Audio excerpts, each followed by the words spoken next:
మన పిల్లవాడు తెలియక తప్పు చేసినప్పుడు 2 డేస్ వదిలేస్తాం.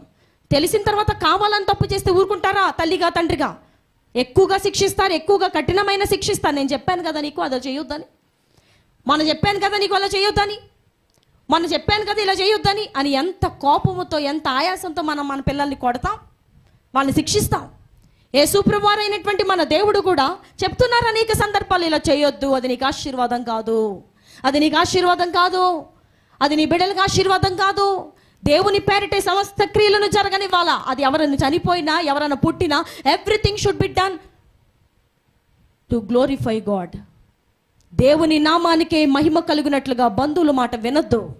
దయచేసి చెప్తున్నాను, బంధువులు మొహమాటం కోసం ఏమీ చేయదు. రేపొద్దున నీ బంధువులు నీకు అడ్రస్ కారు, రేపొద్దున నీ బంధువులు నిన్ను దేవుని రాజ్యంలోనికి చేర్చలేరు.